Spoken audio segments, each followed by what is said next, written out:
జనవరి అయింది. అంటే వాళ్ళు చెప్పిన దానికంటే 3 సంవత్సరాలు లేటుగా చేశారు. నిర్మాణం జరిగింది. దానివల్ల చాలా ఖర్చులు వచ్చాయి. ఒకటంటే వాళ్ళు ఆల్రెడీ ఒక చెప్పాలంటే ఒక సెకండ్ హ్యాండ్ మిషన్ అన్నట్టు వేరే ప్లాంట్ కోసం కేటాయించిన దాన్ని బిహెచ్ఎల్ వాళ్ళు తీసుకొచ్చి ఈ ప్లాంట్కి ఇచ్చారు. అది అంతా దాదాపు 2017 సంవత్సరం కంతా మిషన్ తీసుకొచ్చి అంటే అక్కడ అవినీతికి ఆస్కారం ఏర్పడినట్టే కదా. అది కమిషన్ చూసుకోవాలి, మనం చెప్పలేము. అంటే మామూలుగా మీరు చాలా మాట్లాడుతుంది కమిషన్. రఘు గారు మీరు చెప్పిన ప్రకారం సంవత్సరానికి 1000 కోట్ల చొప్పున 12 ఏళ్ళకు 12,000 కోట్ల లోటు చూపించారు.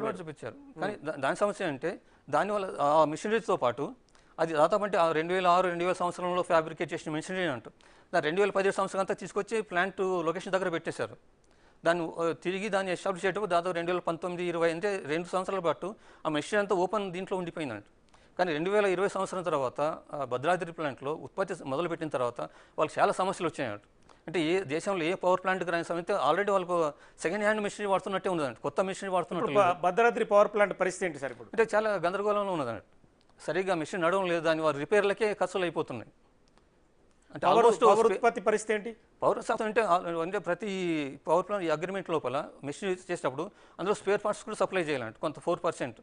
ఆ 4% దాదాపు 5-6 సంవత్సరాల వరకు ఉపయోగంలో కాదు. కానీ ఇప్పుడేమంటే అప్పటికే వాళ్ళు ఇచ్చిన స్పేర్ పార్ట్స్ అన్నీ అయిపోయి వీళ్ళు బయట కొంటున్నారు స్పేర్ పార్ట్స్.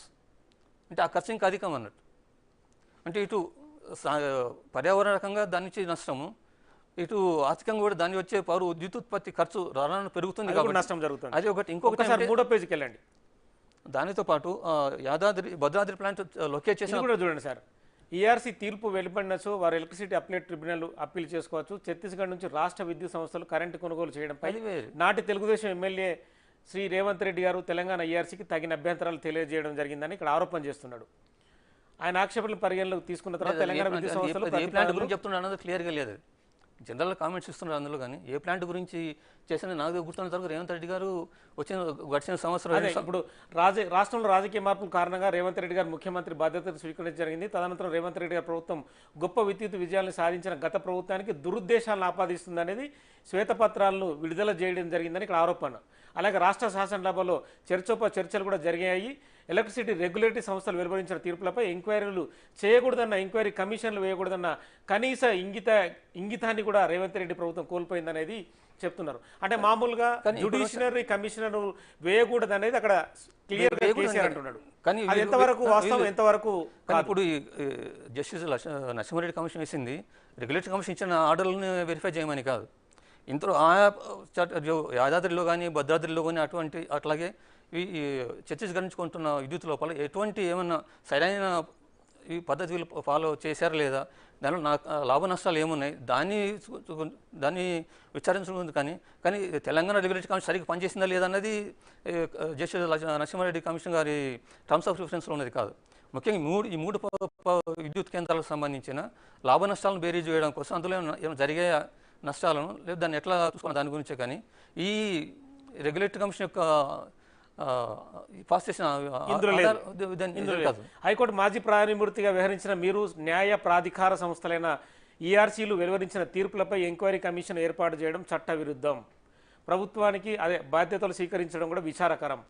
మీరు చట్టవిద్ధంగా విచారణ ప్రారంభించారు. అనేక విషయాలను సమగ్రంగా పరిశీలించకుండానే, పరిగణలోకి తీసుకోకుండానే 11/6/2024 పత్రికా విలేకరుల సమావేశం నిర్వహించి పలు అంశాలపై అసంబద్ధమైన వ్యాఖ్యలు చేశారు. అట్టి విషయాలను నేను ఆక్షేపిస్తూ నా అభ్యంతరాలు మీకు తెలియపరుస్తున్నాను. సో ఇది ఎంతవరకు సమంజసం? కేసీఆర్ ఇలాంటి పదాలు వాడడం, ఒక మాజీ జస్టిస్ని అంటే మీరు మాట్లాడిన తీరు కూడా, అంటే ప్రెస్ మీట్ పెట్టి మాట్లాడిన తీరు కూడా ఆక్షేపణీయమంటున్నారు. ఒకటి నరసింహారెడ్డి గారు తన బాధ్యతలో భాగంగా కొంత మామూలు ట్రాన్స్పరెన్సీ ఉండాలి కదా, అంటే ప్రజలకు తెలియాలి కదా ఏ సమస్యల గురించి కమిషన్ ఉన్నది, ఏం విచారిస్తుంది. అంతేగాని ఇంకా జస్టిస్ నరసింహారెడ్డి కమిషన్ మొత్తం రిపోర్ట్తో బయటకు రాలేదు కదా. బయటకు వచ్చిన తర్వాత దాన్ని మంచి చెడు గురించి చెప్పొచ్చు. కానీ ఇంకా ప్రాసెసింగ్ నడుస్తున్నది కాబట్టి ఈ స్థాయిలో ఇటువంటి ఈ దురుద్దేశాలను ఆపాదించడం సరైనది కాదు అనుకో. ఒకసారి 4వ పేజీకి వెళ్ళండి. ఒక్కసారి ఇక్కడ చూడండి సార్. అసాధారణ పరిస్థితుల్లో కొన్ని అసాధారణ నిర్ణయాలు తీసుకున్నాం మేమంటున్నాడు. కరెంటు విషయంలో ఆనాటి తెలంగాణ అసాధారణ సంక్షోభంలో ఉందంటున్నాడు. 2014 నాటికి సబ్ క్రిటికల్పై ఎలాంటి నిషేధం కానీ నియంత్రణ కానీ లేదనేది మాజీ ముఖ్యమంత్రి చెప్తున్న పరిస్థితి. 2017 వరకు అమల్లో ఉండే పంచవర్ష ప్రణాళిక కూడా సబ్ క్రిటికల్ థర్మల్ ప్లాంట్లు నిర్మించుకోవచ్చని పేర్కొంది. ఇది ఎంతవరకు వాస్తవం ఈ పాయింట్? ఇది ఒకటి అలాంటిది ఉందా పంచవర్ష ప్రణాళికలో? పంచాయత్ ప్రణాళిక 2017 వరకు సపరేట్గా వాడవచ్చు. అంటే అప్పటి 2017 కానీ ముందు కూడా ఫ్యూచర్ని కూడా ఆలోచించాలిగా ఇక్కడ. 2017లో ముందు కూడా అప్పుడే సూపర్ క్రిటికల్ నడుస్తున్న విద్యుత్ ప్లాంట్లు ఉన్నాయి భారతదేశంలో. ఓకే, అంటే ఏ సంవత్సరం నుంచి ఉంది సూపర్ క్రిటికల్ చాలా పవర్? కాలం, చాలా 20-30 ఏళ్ళ నుంచి నడుస్తుంది విదేశాల్లో దేశంలో. కానీ తెలంగాణలో, ఆంధ్రప్రదేశ్ లోపల ఈ కొత్తగా వచ్చిన ప్లాంట్లన్నీ కూడా సూపర్ క్రిటికల్గా వస్తున్నాయి. ఇంకా తెలంగాణలో ఎన్టీపీసీ చేపట్టబోతున్నది, అది ఇంకా సూపర్ క్రిటికల్ అన్నట్టు. ఇప్పుడు 800 మెగావాట్లు రీసెంట్గానే వాళ్ళు స్టార్ట్ చేశారు. అది ఇంకా సూపర్ క్రిటికల్ కూడా ఇంకా హయ్యర్ టెక్నాలజీ అన్నట్టు. సో అది ఆ సాంకేతిక నడుస్తున్నది. కాబట్టి ఈ సూపర్ క్రిటికల్ కంటే సూపర్ క్రిటికల్ మంచి టెక్నాలజీ కాబట్టి 2017 తర్వాత దాన్ని వాడకూడదు అన్నది. ఇక్కడ కూడా చూడండి సార్, విద్యుత్ కేంద్రాలపై ఎలాంటి ఆంక్షలు లేవన్న వాస్తవాన్ని కూడా మీరు విస్మరించారనేది డైరెక్ట్గా ప్రశ్నిస్తున్నాడు. కేంద్ర ప్రభుత్వ మరియు రాష్ట్ర ప్రభుత్వాలకు చెందిన అవసరమైన అన్ని చట్టబద్ధ సంస్థల నుంచి అనుమతులు, ఆమోదాలు పొందిన తర్వాతనే Bhadradri sub critical thermal station పని ప్రారంభించాం. విజయవంతంగా నిర్మాణం చేసి ప్రజలకు అంకితం చేసిన పరిస్థితిని మీరు మర్చిపోయాడని చెప్తున్నారు. చెప్పాలంటే ఎంతవరకు ఇది ఇప్పుడు అంటే Bhadradri sub critical power plant ద్వారా తెలంగాణ ప్రజలకు ఎంతవరకు ఉపయోగపడుతుంది? దానివల్ల మీరు ఇప్పుడే చెప్పారు ఆల్రెడీ అసాధారణ పరిస్థితి, అసాధారణ నిర్ణయాలు కదా 2014లో ఉన్నది. కానీ ఈ నిర్ణయం అసాధారణ పరిస్థితులకు ఏ విధంగా కూడా అది ఇది ఆన్సర్ కాదన్న. ఎందుకని ఆన్సర్ కాదంటే, ఎందుకంటే అంటే 2014లో సమస్యను ఇమీడియట్గా ఇవి తీర్చవు. కొద్దిగా మామూలుగా అంటే 36 నెలలు పడుతుంది మామూలుగా ఒక విద్యుత్ పవర్ ప్లాంట్ నిర్మాణానికి. కానీ బిహెచ్ఎల్ దీనికోసం ఆల్రెడీ ఒక దగ్గర మెషినరీ ఉన్నది కాబట్టి మేము 24 నెలల్లోనే పెడతామని వీళ్ళకు హామీ ఇచ్చారు. దాని మీద అంటే 2015లో మొదలు పెడితే 2017కి అంతా అంటే 2017 మార్చి లోపల పెడతామన్నారు. కానీ వాళ్ళు అక్కడ వాతావరణ సమస్యల వల్ల, ఎందుకంటే భద్రాద్రి పవర్ ప్లాంట్ పెట్టిన లొకేషనే అది ముంపుకు గురయ్యే ప్రాంతం. అంటే లొకేషన్ కూడా వీళ్ళు సరిగా నిర్ణయం తీసుకోలేదు. ఓకే, దానివల్ల ప్రతి సంవత్సరం మామూలు చిన్న వర్షం వచ్చినా కానీ ఆ ప్లాంట్ లోపల నీళ్ళు వస్తున్నాయి. ఏది భద్రాద్రి పవర్ ప్లాంట్ దగ్గర దాంట్లో భారీ వర్షం వస్తే ఆ పవర్ ప్లాంట్ అంటే అక్కడ పవర్ ఉత్పత్తి అనేది ఆగిపోవడమే, చాలా ఇబ్బందులు గురి. దాంతోపాటు ఇప్పుడు పోలవరం ప్రాజెక్ట్ వస్తున్నది. పోలవరం ప్రాజెక్ట్ మొత్తం కంప్లీట్ అయితే బ్యాక్ వాటర్స్ ఇది మునిగిపోయి డైరెక్ట్ ఇక్కడికి వస్తుంది. కాబట్టి లొకేషనే చాలా తప్పు లొకేషన్ అన్నట్టు. అంటే వేరే దగ్గర పెట్టవలసిన ప్లాంట్ అక్కడ పెట్టడం వల్ల ఈ వాతావరణ సమస్యలన్నీ వచ్చి అందుకే నేషనల్ గ్రీన్ ట్రిబ్యునల్ దాన్ని స్టాప్ చేయమని చెప్పింది చాలా కాలం. ఏది ఆ Bhadradri plant national tribunal commission నోటీసులు ఇచ్చిందా? నోటీసులు ఇచ్చింది. దాంతో 2017 వరకు వీళ్ళు అక్కడేమీ పనులు చేయలేదంట. 2017 తర్వాతనే నేషనల్ గ్రీన్ ట్రిబ్యునల్ పర్మిషన్ ఇచ్చిన తర్వాత కొన్ని చర్యలు తీసుకున్న తర్వాత వాతావరణానికి సంబంధించి, పర్యావరణానికి సంబంధించి వీళ్ళు అక్కడ పవర్ ప్లాంట్లను కట్టడానికి పర్మిషన్ ఇచ్చారు. అంటే 2017 తర్వాతనే అక్కడ పవర్ ప్లాంట్ నిర్మాణం జరిగింది. ఒకసారి 5వ పేజీకి వెళ్ళండి. 5వ పేజీలో చూడండి సార్, తప్పు చేసిందని వ్యాఖ్యలు చేసి దురుద్దేశాలను ఆపాదిస్తున్నారు. ఈ అంశాన్ని విచారించి విచారణను మీరు కోల్పోయారంటున్నాడు ఎల్ నరసింహ. మీరు బాధ్యతల నుంచి విరమించుకోవాలని విజ్ఞప్తి చేస్తున్నారు. అది రాజకీయంగా వచ్చేసే ఇవన్నీ దానికి. భద్రాద్రిలో సబ్ క్రిటికల్ ప్లాంట్ వల్ల కలిగే అదనపు బొగ్గుబారాన్ని తెలంగాణ జెన్కోలోని నెగోషియేషన్స్ కమిటీ అలాగే వాళ్ళ అంబులెన్స్ ఫార్ములా ద్వారా అంచనా వేసి బిహెచ్ఈఎల్తో సంప్రదింపులు జరిపి క్యాపిటల్ ఎక్స్పెండిచర్లో 400 కోట్లు తగ్గించామంటే చెప్పేది 400 కోట్లు ఎందుకు తగ్గించారంటే వాళ్ళు కంపేర్ చేసుకున్నారు. అంటే సబ్ క్రిటికల్ ప్లాంట్కి అయితే ఇంత అవుతుంది, సూపర్ క్రిటికల్ ప్లాంట్కి అయితే ఇంత అవుతుంది కాబట్టి అంటే వాళ్ళు అప్పుడు కూడా KTPS-7 ప్లాంట్ పెడుతున్నారు కదా, దానితో పోల్చుకున్నారు. అంటే KTP అప్పుడు ఈ రాష్ట్ర ప్రభుత్వం మామూలుగా చెప్పాలంటే 2014-15 లోపలే అప్పటి కేసీఆర్ ప్రభుత్వం బిహెచ్ఎల్తో అగ్రిమెంట్ ఎంటర్ అయ్యాయి. అంటే 6000 మెగావాట్ల విద్యుత్ సామర్థ్యం ఉన్న ప్లాంట్ని తెలంగాణలో పెట్టాలని. అందులో భాగంగానే KTPS-7 భద్రాద్రి, యాదాద్రి వచ్చాయి. KTPS 800 మెగావాట్లు, భద్రాద్రి 1000 మెగావాట్లు, ఇది 4000 మెగావాట్లు, మొత్తం అంటే దాదాపు 6000 మెగావాట్లు. అందులో భాగంగా దాంతోపాటు అక్కడ KTPS-7 కాస్ట్ను దీంతో కంపేర్ చేసుకున్నారు. చేసుకుని ఇది ఇంకా తక్కువ, ఇది లోయర్ టెక్నాలజీ కాబట్టి తక్కువ ధరకు ఇవ్వండి అని అందుకు 400 కోట్లు తగ్గించారు. కానీ వీళ్ళు 400 కూడా దాన్ని తగ్గించలేదు. 400 కోట్లు తీసుకోకుండా దాంతో పోల్చుకుంటే ఇక్కడ కొన్ని అంటే దీన్ని గ్రీన్ ఫీల్డ్ ప్రాజెక్ట్ అంటారు భద్రాద్రిని. KTPS ఆల్రెడీ అక్కడ KTPS 1, 2, 3 అన్నీ ఉన్నాయి కాబట్టి అక్కడ కొన్ని సదుపాయాలు ఉన్నాయి.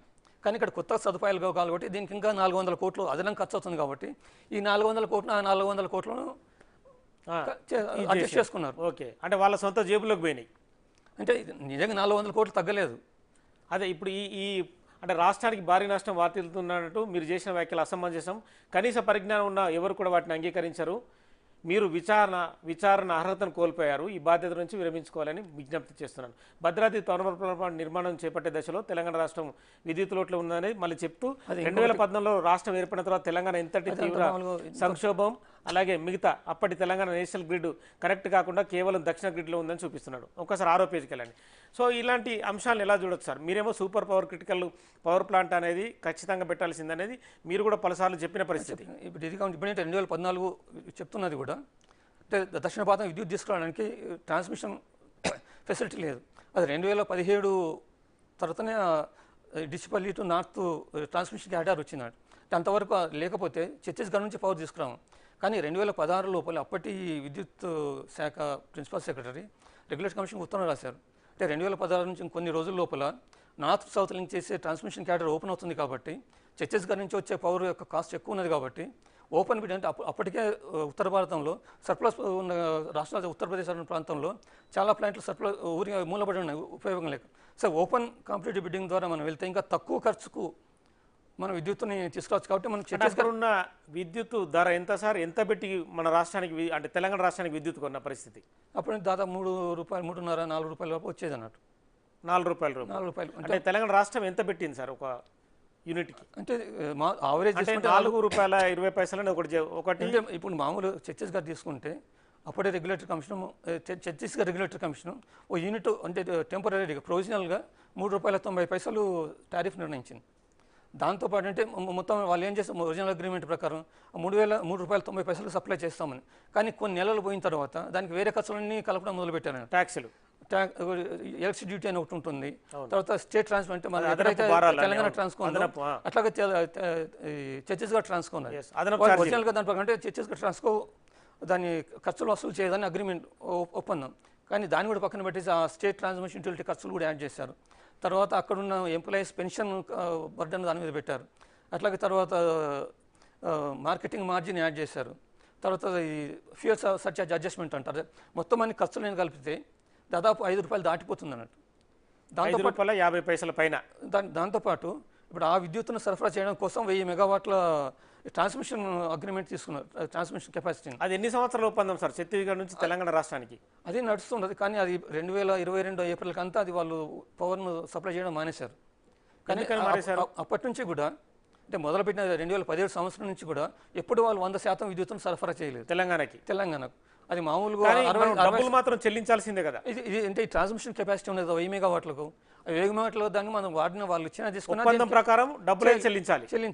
కానీ దాదాపు 2020 వచ్చేటప్పటికి వాళ్ళ నుంచి అంటే ఛత్తీస్గఢ్ మారో పవర్ ప్లాంట్ నుంచి మనకు తెలంగాణకు వచ్చిన అది 19% వచ్చేసింది అన్నట్టు. కానీ వాళ్ళ నుంచి మనకు 19% విద్యుత్ వచ్చినా కానీ ట్రాన్స్మిషన్ దీనికి మాత్రం 100% ఖర్చులు కట్టాలి. దీనివల్ల 2022 సంవత్సరానికి దాదాపు 680 కోట్ల అదనపు ఖర్చు తెలంగాణ మీద పడింది అన్నట్టు. ఓకే, ఈ డబ్బులు మాత్రం ఛత్తీస్గఢ్ రాష్ట్రానికి చెల్లించారు. అది పవర్ గ్రిడ్ కార్పొరేషన్ ఉంటుంది, అదే వాళ్ళకి చెల్లించాలి. ఇంటర్ స్టేట్ ట్రాన్స్మిషన్ అదే మనం అంటే తెలంగాణ రాష్ట్రంలో పవర్ వాడకుండా మాత్రం డబ్బులు వెళ్ళిపోతున్నాయి. దాంతో కాకుండా మాకు 1000 మెగావాట్లు కాదు, మా ఫ్యూచర్లో ఇంకా 1000 కానీ ఇంకో అదనపు 1000 మెగావాట్ల ట్రాన్స్మిషన్ కోసం అగ్రిమెంట్ ఎంటర్ అయ్యారు. కానీ 1000ని సరిగా ఉపయోగించుకున్నప్పుడు ఇంకొక అదనపు 1000 మెగావాట్ల సామర్థ్యం ఎందుకు, అందుకని దాన్ని సరెండర్ చేస్తామన్నారు. కానీ సరెండర్ చేసినందుకు కూడా ఈ పవర్ గ్రిడ్ కార్పొరేషన్లో 260 కోట్లు టెర్మినేషన్ ఫీ అడుగుతున్నారండి ఇప్పుడు తెలంగాణ. దాన్ని వాడిందే లేదు. కానీ ఇటువంటి అనవసరమైన ఖర్చులన్నీ ఎక్కడ ప్రస్తావించలేదు కేసీఆర్. రెండు రాష్ట్రాల అధికారం మధ్య చర్చోపచర్చలంతా ఛత్తీస్గఢ్ మొదట 1000 మెగావాట్లు భవిష్యత్తులో అవసరమైన 1000 మెగావాట్లు ఇవ్వడానికి సంసిద్ధత వ్యక్తం చేసిందని చెప్తున్నాడు. కానీ ఇక్కడ మీరు చెప్పే వర్షన్ వేరుగా ఉంది. అదే మనకు అసలు ఆ 1000 మెగావాట్లు కూడా అవసరం లేదు. ఆల్రెడీ తెలంగాణ లోపల అటు సింగరేణి పవర్ ప్లాంట్ నిర్మాణంలో ఉన్నది, సర్ప్లస్ ఉంది. అక్కడ నిర్మాణం స్టార్ట్ అయింది 2014 లోపు అక్కడ నిర్మాణం మొదలైంది. అంటే ఇక ఛత్తీస్గఢ్ పవర్ వచ్చే లోపల ఇక్కడ నిర్మాణం మొదలై అక్కడి నుంచి విద్యుత్ సప్లై మొదలు పెట్టారు.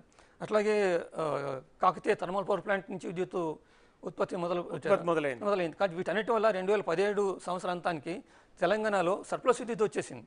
కాబట్టి ఈ అగ్రిమెంట్లో నేను అనవసరమే కదా. ఇక్కడ చూడండి సార్, పీజీసీఐఎల్ అలాగే నిర్మిస్తున్న ఈ లైన్లో దక్షిణాది రాష్ట్రాల పోటీగా ఉన్న కారిడార్ బుక్ చేయడం మొదలైంది. ఈ లైన్ చూడండి సార్, పీజీసీఎల్ 8/6/2016 తెలంగాణ ఒక లేఖ రాసింది, జతపరుస్తున్నాను. అంటే ఈ పవర్కు సంబంధించి తాము ఏదైతే ఒప్పందాలు చేసుకున్నో అది వివరించాడు. ఒక్కసారి 7వ పేజీకి వెళ్ళండి. ఇక్కడ చూడండి సార్, ఛత్తీస్గఢ్ ప్రభుత్వం ఇచ్చిన హామీ ఆ రాష్ట్ర విద్యుత్ సంస్థలతో కుదిరిన పీపీ ఆధారంగా పీజీసీఐఎల్లో 2000 మెగావాట్ల కారిడార్ను బుక్ చేశాం. ఇది ఛత్తీస్గఢ్ నుంచి విద్యుత్ సరఫరా ప్రారంభమైన తర్వాత 1000 మెగావాట్ల కారిడార్ ఉపయోగించుకోవడం జరిగింది. ఇది పచ్చి అబద్ధం అండి. మిగతా 1000 మెగావాట్లకు సంబంధించి ఛత్తీస్గఢ్ నుంచి ఆశించిన మేర ఇది కరెంటు సరఫరా కావడంతో రెండోసారి 1000 మెగావాట్ల కారిడార్ రద్దు చేసుకున్నాం. ఒకటి ఇక్కడ పీజీసీ అంటే అది పవర్ గ్రిడ్ కార్పొరేషన్ 2000 మెగావాట్లు చెప్తుంటే అవును, పవర్ గ్రిడ్ కార్పొరేషన్ ఛత్తీస్గఢ్ ప్రభుత్వ సంస్థ కుదిరిన పీపీ ఆధారంగా పీపీ 1000 మెగావాట్లకు మాత్రమే, ఓన్లీ 1000 మెగావాట్లు కానీ 2000 మెగావాట్లకు కాదు. కాదు. మరి ఎందుకు ఆ పదాన్ని ఇక్కడ వాడినట్టు సార్? అది వాళ్ళకి తెలియదు అని పచ్చి అబద్ధాలు తెలుస్తుంది కదా మనకు. అంటే ప్రజలను మభ్యపెట్టడం అనేది ఇంత ఈజీగా సార్? ఒక లెటర్ను 12 పేజీల లెటర్ అంటే అంతే, ఎవరు అన్ని విశ్లేషిస్తారు మొత్తం ఈ పాయింట్ పోయి ఏది తప్పు ఏది కరెక్ట్ ఉన్నది. కానీ ఇందులో చాలా సమస్యలు ఉన్నాయి. ఓకే, తెలంగాణలో ఉన్న అత్యవసర పరిస్థితులు దృష్టిలో పెట్టుకొని రాష్ట్ర ప్రజలు పడుతున్న అవస్థలను పరిగణలోకి తీసుకొని అప్పుడు ప్రభుత్వం చేపట్టిన చర్యలు అభినందించాల్సింది పోయి మీరు విమర్శలు చేయడాన్ని నేను దురదృష్టంగా భావిస్తున్నాను. కానీ ఇక్కడ మీరు చెప్తున్న ప్రకారం ఆ 2000 అనేది తప్పు అంటున్నారు. ఇక్కడ మాత్రం కేసీఆర్ రివర్స్ మీరే తప్పు అంటున్నాడు. ఇప్పుడు నిజంగా తెలంగాణ ప్రజల అవసరాలు ఉన్నప్పుడు అయితే అక్కడ భద్రాద్రిలో విద్యుత్ ఉత్పత్తి ఎప్పుడో మొదలు కావాల్సింది కదా. భద్రాద్రిలో ఎప్పుడు విద్యుత్ ఉత్పత్తి మొదలైంది? 2020 సంవత్సరంలో లేటుగా. అంటే 2017లో మొదలు పెడతామన్నారు. 2017 మార్చికంతా సబ్గ్రిటికల్ ఉపయోగించడానికి 2017 మార్చి డెడ్ లైన్ తర్వాత వాడు. కానీ వీళ్ళు ఇక్కడ ఉత్పత్తి ఎప్పుడు మొదలు పెట్టారు? జనవరి 2020లో అన్నట్టు. అంటే 3 ఏళ్ళు. కానీ దాని తర్వాత ఇంకొక సమస్య ఉన్నది. ఈ 3 ఏళ్ళ లోపల విద్యుత్ ఉత్పత్తి ప్లాంట్ పెట్టేటప్పుడు క్యాపిటల్ కాస్ట్ ఉంటుంది కదా, దాంతో ఇంట్రెస్ట్ డ్యూరింగ్ కన్స్ట్రక్షన్ ఉంటుంది. కానీ తక్కువ సమయంలో మీరు విద్యుత్ ఉత్పత్తిని ప్రారంభిస్తే ఈ ఇంట్రెస్ట్ డ్యూరింగ్ కన్స్ట్రక్షన్ అనేది తక్కువ ఉంటుంది. కానీ ఇది సమయం పెరిగితే ఇది పెరుగుతుంది. మొదటి ప్రపోజల్ ప్రకారం దాదాపు ఇంట్రెస్ట్ డ్యూరింగ్ కన్స్ట్రక్షన్ అనేది 860 కోట్లు ఎంతో ఉన్నది. కానీ ఇప్పుడు వచ్చేటప్పటికి అది 1900 కోట్ల పైన పెరిగింది అన్నట్టు. అంటే దాదాపు 1000 కోట్లు వీళ్ళ ఆలస్యంగా దాన్ని నిర్మించడం వల్ల తెలంగాణ ప్రజల మీద నష్టపోయినట్టు, అది వాళ్ళ మీద భారం అన్నట్టు. 1000 కోట్లు తెలంగాణ ప్రజలు భరించాలి కదా. ఎందుకంటే ఇటు బిహెచ్ఎల్ కానీ ఇటు జెన్కో కానీ సరైన చర్యలు తీసుకోకుండా సమయంలో విద్యుత్ ప్లాంట్ పెట్టకపోవడం వల్ల. చూడండి సార్, తెలంగాణకు ఒక వనరుగా ఉన్న సీలేరు విద్యుత్ కేంద్రాన్ని ఆంధ్రప్రదేశ్ గుంజుకుపోయింది. ఆంధ్రప్రదేశ్ నుంచి మన వాటాకు రావాల్సిన విద్యుత్ కూడా రాకపోవడం, ప్రైవేటు విద్యుత్ కేంద్రాల నుంచి తెలంగాణ వాటా తెలంగాణకు దక్కకుండా ఆంధ్రప్రదేశ్ ప్రభుత్వం పీపీఎల్ను రద్దు చేయడం, మరోవైపు కొనుక్కునేందుకు కూడా దక్షిణాది రాష్ట్రాల్లో ఎక్కడ కరెంటు లభ్యత లేకపోవడం అనేది చూపిస్తున్నాడు. అది మొత్తం దక్షిణ రాష్ట్రాలు అన్నీ ఫేస్ చేస్తున్న సమస్య. అప్పుడు 2014 సంవత్సరంలో దక్షిణంలో గుంజుకుపోయిందనే పదం చూపించిండు. 8వ పేజీకి వెళ్ళండి ఒకసారి. ఇది సీలేరు విద్యుత్ ప్రాజెక్టు. సీలేంట్ అది వాళ్ళు ఏం చేస్తున్నారు, వీళ్ళు ఏం చేస్తున్నారు అన్న వీళ్ళు అడుగుతారు కదా, ఎందుకు అడుగుతున్నారు అని. ఇక్కడ చూడండి సార్, న్యాయ నిపుణులైన మీరు చట్టాల్లో పొందుపరచబడి ఉన్న అంశాలను కూడా పరిగణలోకి తీసుకోకుండా న్యాయ ప్రాధికార సంస్థలపై కూడా ఇలా వ్యాఖ్యానాలు చేయడం విచారకరం. దీన్ని బట్టి చూసేంత వరకు నరసింహారెడ్డి గారు ఎక్కడ రెగ్యులేటరీ కమిషన్ మీద ఎక్కడ కామెంట్ చేయలేదు. కానీ ఈ వ్యవహారంపై విచారణ అర్హతను కూడా మీరు కోల్పోయినట్టు స్పష్టమవుతోంది. మీరు ఈ బాధ్యతల నుంచి విరమించుకోవాలని మళ్ళీ వాడిండు. అది సమస్య. కానీ సమస్య అంటే ఎక్కడ జస్టిస్ నరసింహారెడ్డికి అంటే కమిషన్కి ఇచ్చిన టర్మ్స్ ఆఫ్ రిఫరెన్స్లో ఇక్కడ రెగ్యులేటరీ కమిషన్ యొక్క నిర్ణయాలను వెరిఫై చేయమని కానీ దాన్ని అసెస్ చేయమని లేదు. ఈ 3 పవర్ ప్లాంట్ సంబంధించిన బాగోగులు ఏమన్నట్టు వాటిని ఎగ్జామిన్ చేయమని. అవును. కానీ దానితో పాటు ఏంటంటే ఈ మొత్తం ఒక భద్రాద్రి ప్లాంట్ ఒక్కటే తీసుకున్నా కానీ ఒరిజినల్ ప్రపోజల్ ప్రకారం టోటల్ క్యాపిటల్ కాస్ట్ దాదాపు 7,000 కోట్లు ఉండాలి. 7,000 కోట్లు. కానీ ఇప్పుడు వచ్చేటప్పటికి అది 10,000 కోట్లు దాటింది.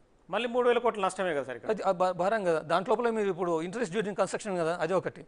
కానీ టోటల్ ఖర్చు లోపల కూడా దాదాపు ఈ 7,000 కోట్ల లోపల 5,000 కోట్లు వీళ్ళు మెషినరీకి అయితే బిహెచ్ఎల్కి, ఇంకా 2,000 కోట్లు సివిల్ వర్క్స్ అన్నట్టు. ఇది జెన్కో వాళ్ళు చేయవలసినవి. కానీ బిహెచ్ఎల్ వాళ్ళకు మెషినరీకి వస్తున్న కాస్ట్ వాళ్ళు పెంచలేదు, అంత 5,000 కోట్లే ఉన్నాయి. కానీ వీళ్ళు వస్తున్న 2,000 కోట్ల సివిల్ వర్క్స్ అది డబుల్ అయిపోయి అది కూడా భారమైంది. అది దాదాపు 1,500 కోట్లు అదనంగా వీళ్ళు ఖర్చు పెట్టారు. ఎందుకు ఖర్చు పెట్టారు అన్నది లెక్కలో లేదు. ఇక్కడ చూడండి సార్, ఈ దృష్ట్యా కూడా మీరు ఈ వ్యవహారంపై విచారణ జరిపే అర్హత కోల్పోయారు, అందువల్ల స్వచ్ఛందంగా విరమించుకోవాలి. మళ్ళీ చెప్పాడు. యాదాద్రి అల్ట్రా మెగా పవర్ ప్లాంట్ని దామరచెర్లోనే ఎందుకు పెట్టాల్సి వచ్చింది అనేది మీ విచారణ అంశాలు ఉన్నది. ఒక విద్యుత్ కేంద్రాన్ని ఎక్కడ స్థాపించాలనేది రాష్ట్ర ప్రభుత్వ విచక్షణకు సంబంధించిన విషయం. అనేక విషయాలు పరిగణలోకి తీసుకున్నదే అని చెప్తున్నాడు. కానీ ఇంజనీరింగ్ సమస్య వచ్చిన తర్వాత ఇటు భద్రాద్రి కానీ యాదాద్రి కానీ 2 ప్లాంట్ల లోపల లొకేషన్ పెద్ద సమస్య అయింది. 2 లోపల కూడా లొకేషన్ సమస్య కాబట్టి కొన్ని civil society groups national green ట్రిబ్యునల్కి వెళ్ళాయి. అవును, అందుకే చెప్పినట్టుగా నేషనల్ చాలా అభ్యంతరాలు తెలిపింది. ఒక దామర్చర్ల ప్లాంట్ కూడా దాదాపు 1-2 నెలలకి మాత్రమే ఎన్విరాన్మెంటల్ క్లియరెన్స్ ఇచ్చారు. అంతే. ఇక్కడ చూడండి సార్, స్థలాన్ని ఎంపిక చేస్తూ తెలంగాణలో ప్రధాన విద్యుత్ కేంద్రాన్ని గోదావరి ఒడ్డునే ఉన్నాయంటున్నాడు. ఒకసారి 10కి వెళ్ళండి. అదే ఇప్పుడు తెలంగాణ మెయిన్ సమస్య భద్రాద్రి తెలంగాణ ఒడ్డునే అంటే మరీ మీరు ఒడ్డున చెప్పిన తీసుకొచ్చి ప్రకారం పెట్టారన్నట్టు. పోలవరం కట్టినా కూడా అంటే బ్యాక్ వాటర్ వచ్చి మునిగిపోతుంది. మునిగిపోతుంది. భారీ వర్షం ఇక్కడ వచ్చినా మామూలు మునిగిపోతుంది. మామూలు చిన్న వర్షాలు వస్తున్నాయి, వాళ్ళు చాలా సమస్యలు. అదే విద్యుత్ ఉత్పత్తి జరపడం కష్టం అక్కడ. ఇక్కడ చూడండి సార్, కానీ 10వ పేజీలో ఒక్కసారి చూడండి సార్. థర్మల్ పవర్ ప్లాంట్ల నుంచి భారీగా ఫ్లైస్ వెలుపడుతుంది. తామరచెల్లో నిర్మించేది 4000 మెగావాట్ల భారీ థర్మల్ ప్లాంటు కనుక దీని నుంచి పెద్ద మొత్తంలో ఫ్లైస్ వెలుపడుతుంది. దాన్ని ఎక్కడ పెట్టుకోలేము, పారేయలేము. ప్లాంట్ నుంచి ఇది వెంటనే బయటకు పోవాల్సి ఉంది. ఫ్లైస్ను వాడుకునేది ప్రధానంగా సిమెంట్ పరిశ్రమలు. ఇది దామరచెరులో సిమెంట్ పరిశ్రమలు ఉన్నాయి కాబట్టి అక్కడ పవర్ ప్లాంట్ నిర్మాణం చేసినాం యాదాద్రి అని చెప్తున్నారు. కానీ అది ఒక సమస్య అంటే ఇప్పుడు వస్తున్న కొత్త రెగ్యులేషన్స్ ప్రకారం దాదాపు అన్ని కోల్ బేస్డ్ థర్మల్ ప్లాంట్స్లో కూడా వాళ్ళు 100% ఫ్లై యాష్ని వాడేటట్టు ఒప్పందం ఉంది. ఉంది, వాళ్ళ మీద స్టిపులేషన్స్ ఉంటాయంట. ఎస్, అది వీళ్ళు ఎక్కడ పెట్టినా కానీ అది వాడుకోవాలి. ఇంకో సమస్య అంటే యాదాద్రి సింగరేణి నుంచి వీళ్ళు బొగ్గు రావాలి, కానీ సింగరేణి నుంచి దాదాపు 600 కిలోమీటర్ల దూరం ఉన్నది. మనకు ఇక్కడ రవాణా పరంగా దాని నుంచి కూడా ఈ ప్రతి టన్నుకు దాదాపు 850 రూపాయల కంటే ఎక్కువ ట్రాన్స్పోర్ట్ కాస్ట్ ఎక్కువ అవుతుంది, భారం పడుతుంది. భారం పడుతుంది. ఒక్కసారి 11కి వెళ్ళండి. దానివల్ల ఈ దామర్చలు కూడా చాలా ఈ సమస్యలన్నీ ఉన్నాయి. అవును సార్, తెలంగాణ నిర్ణయాన్ని ఎలాగైనా తప్పు పట్టాలనే మీ ప్రీ డిటర్మైండ్ అనేది మైండ్ సెట్ అంటున్నాడు. ఇంకా రెగ్యులేటరీ కమిషన్ వాళ్ళు ఇంకా తమ రిపోర్ట్ని బయటకు రాకపోతే ఎట్లా చేసామని చెప్పలేం కదా. ఇంకా ప్రాసెస్ మైండ్ సెట్ని ప్రశ్నిస్తున్నాడు. అంటే మీరు నన్ను క్వశ్చన్ చేస్తున్నారు, మీది చాలా చిన్న అంటే మనస్తత్వం, అంటే మామూలుగా జనరల్గా పదాలు వాడుతుంటారు కదా సార్. ఇక్కడ చూడండి సార్, విచారణ కమిషన్ బాధ్యతలు మీరు ఉండడం ఎంత మాత్రం సమంజసం కాదు. మళ్ళీ మీరు స్వచ్ఛందంగా వైదొలగాలి. రాజకీయమైన ఇది సార్. ఇక్కడ చూడండి, యాదాద్రి ప్లాంట్కి భూమి పూజ చేసింది 2015.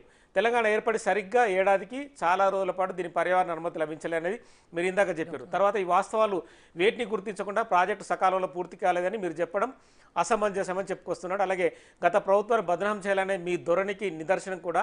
అందువల్ల విచారణ కమిషన్ చైర్మన్గా బాధ్యతలు మీరు ఉండడం ఎంత మాత్రం సమంజసం కాదు, స్వచ్ఛందంగా విరమించుకోవాలి. మళ్ళీ పదం వాడింది. ఆనరబుల్ జస్టిస్ నరసింహారెడ్డి గారు, మీరు కూడా తెలంగాణ బిడ్డ.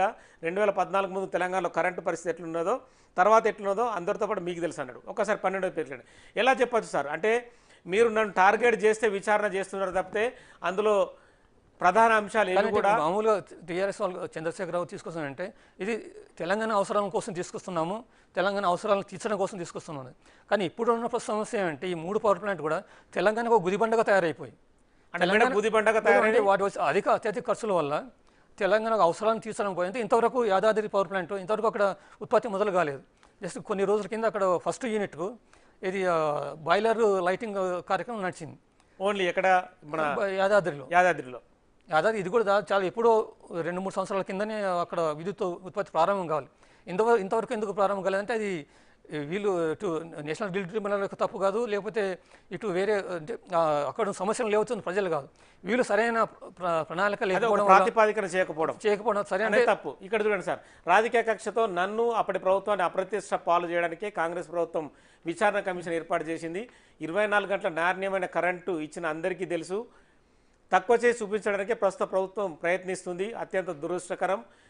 2024 జూన్ 15లో నా అభిప్రాయాలు మీరు సమర్పించాలని అనుకున్నాను, కానీ ఎంక్వైరీ కమిషన్ సాంప్రదాయాలకు విరుద్ధంగా విచారణ పూర్తి కాకముందే మీరు విలేకరుల సమావేశం నిర్వహించి తెలంగాణ రాష్ట్రాన్ని తెచ్చి 10 ఏళ్లు పాలించిన నా పేరును ప్రస్తావించడం, లోక్సభ ఎన్నికల నేపథ్యంలో నేను వ్యవధి అడిగితే దాన్ని కూడా దయతల్చి ఇచ్చినట్టు మాట్లాడడం నాకు బాధ కలిగించింది. విచారణ అనేది ఒక పవిత్రమైన బాధ్యత, ఒక గ్రంథం లాగా చెప్తున్నారు. అదే కమిషన్ మొత్తం ఫైనల్ రిపోర్ట్ బయటకు వస్తే అప్పుడు చెప్పొచ్చు కమిషన్ సరిగ్గా చేసిందో లేదు. కమిషన్ ప్రాసెస్ నడుస్తున్న తరుణంలో ఇటువంటి కామెంట్స్ రావడం అన్నది తమ బాధ్యతను తప్పించుకోవడానికి, లేకపోతే తాము చేస్తున్న తప్పులు వేరే లోపాలను బయటకు రాకుండా కల్పించుకోవడానికి అదొకటి. కానీ ఇప్పుడు చెప్తున్నది అంటే 24 గంటలు నాణ్యమైన ఇది ఇస్తున్నాం అన్నాడు. అంటే దాదాపు 2017 డిసెంబర్కి అంతా తెలంగాణలో కూడా సర్ప్లస్ పవర్కి వచ్చింది. కానీ సర్ప్లస్ పవర్స్ రావడానికి కూడా ఈ 3 ప్లాంట్లు కారణం కాదు, ఇప్పుడు కొత్తగా నిర్మించేవి. అంటే అప్పుడే కాంగ్రెస్ హయాంలో అయితే ఏవైతే మొదలు పెట్టారో కానీ సింగరేణి కానీ కేటీపీఎస్లో అదనపు యూనిట్లు కానీ వాటి వల్ల ఈ 24 గంటలు ఇది ఇవ్వగలిగారు కానీ ఈ 3 ప్లాంట్ల నుంచి కాదు. ఇక్కడ చూడండి సార్, మీరు గత ప్రభుత్వానికి వ్యతిరేకంగా రిపోర్ట్ ఇవ్వాలన్న అభిప్రాయంతోనే మాట్లాడుతున్నారు. స్పష్టమవుతుంది తప్పు జరిగిపోయినట్టు, ఇక తప్పు వల్ల జరిగిన ఆర్థిక నష్టాన్ని లెక్కించడం మాత్రమే మిగిలి ఉందన్నట్టు మాటలు స్పష్టం చేస్తున్నాయి. హైకోర్టు ప్రధాన న్యాయమూర్తిగా పనిచేసి రిటైర్ అయినప్పటికీ మీ తీరు సహజ న్యాయ సూత్రాలకు విరుద్ధంగా ఉంది.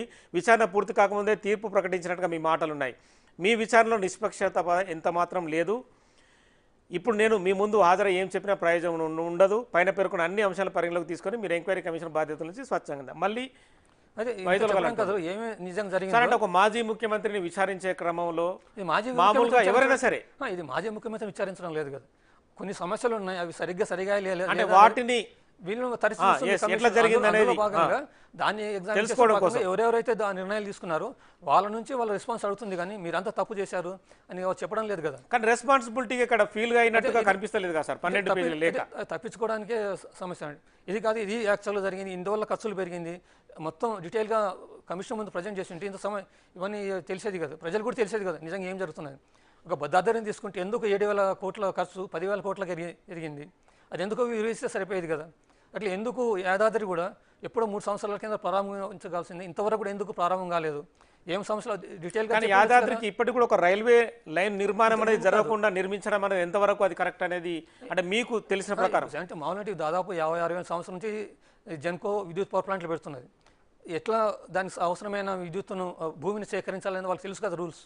మరి ఎందుకు వాళ్ళు సరైన రూల్స్ ఫాలోగా ఇప్పుడు అప్పుడు రైల్వే లైన్ సంబంధించి ఎందుకు వచ్చిందంటే సమస్య, ఎవరైతే భూములు కోల్పోతున్నారో వాళ్ళు కోర్టుకు వెళ్ళారు, కోర్టులో అక్కడ జడ్జి కూడా వాళ్ళ బాధితుల ఆర్గ్యుమెంట్ని సరే అని చెప్పి ఒకవేళ పవర్ కమిషన్ ఎందుకంటే భూమి సేకరణ ఆఫ్ చేశారన్నట్టు, వీళ్ళు సరైన పద్ధతి చేసింటే ఆ సమస్య వచ్చేది కదా కదా, అవును అది డిలే అయ్యేది కదా కదా. తప్పు మీరు సరైన పద్ధతి మీరు ఫాలో కాలేదు, ముందు ఏదైతే అనుమతులు తీసుకోవాల్సింది సరైన పద్ధతిలో ఎక్కడ వెళ్ళలేదు. అంటే ఒక పవర్ ప్లాంట్ నిర్మాణం జరిగేటప్పుడు ఈ ప్లేస్ లో పెడితే నష్టం ఎంత లాభం ఎంత అనేది కూడా చూసుకోవాలి. మేమే మొత్తం చట్టం అంతా మేము చెప్తే అది నడుస్తున్నది, మా ప్రభుత్వం చెప్పింది మీరు ఎక్కడ పెడితే అక్కడ పెట్టాలి, ఒక బిల్డింగ్ కట్టాలంటే నేను చెప్తే బిల్డింగ్ కట్టాలనే ప్రాతిపదికన జరిగింది. నేను చూసి ఇక్కడ ప్లాంట్ పెట్టాలంటే అక్కడ ప్లాంట్ పెట్టాలంటే సరైనదా లేదా, అది పర్యావరణానికి భవిష్యత్ తరాలకు కూడా ఉపయోగపడే విధంగా కూడా నిర్మాణం జరగలేదు అనేది అర్థమవుతుంది. పర్యావరణానికి అనుకూలంగా ఉండాలి కదా, ఎక్కడ పెట్టాలో సరిగా ఆలోచించి అని చూడాలి. కానీ ఒకసారి హెలికాప్టర్లు వెళ్ళి చూసేసి అక్కడ బాగుంది అక్కడ పెట్టాలని చెప్పేస్తే అది సరైనది కాదు కదా.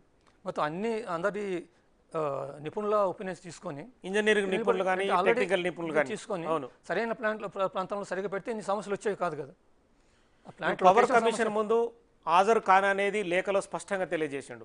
పవర్ కమిషన్ అంటే మీరు ఇందులో చాలా వరకు విషయాలు పవర్ కమిషన్ ముందు ఉంచారు, అతను హాజరు కాకుండా అంటే మాజీ ముఖ్యమంత్రి కేసీఆర్ హాజరు కాకుండా తప్పించుకోవడానికి ప్రయత్నిస్తున్నట్టుగా మనకు స్పష్టంగా అర్థమవుతుంది. తదుపరి పవర్ కమిషన్ అంటే ఎలాంటి చర్యలకు వెళ్ళే అవకాశం ఉంది?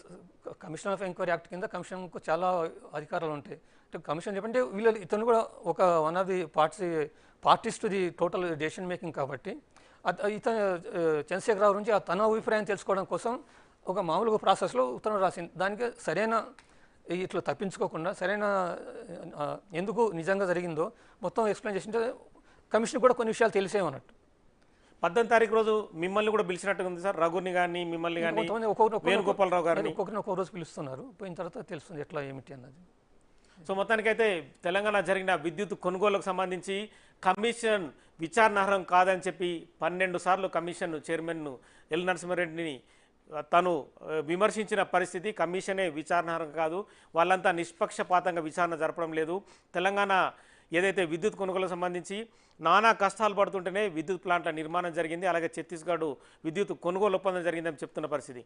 కానీ ఈ 12 పేజీల లేఖ తర్వాత ఎల్ నరసింహారెడ్డి మరి లేఖను పరిశీలించిన తర్వాత మళ్ళీ నోటీసులు కేసీఆర్కు జారీ చేస్తాడా, తదుపరి విచారణ క్రమం ఎలా కొనసాగుతుందనేది మరి కొద్ది రోజుల్లో తెలిసే అవకాశం ఉంది.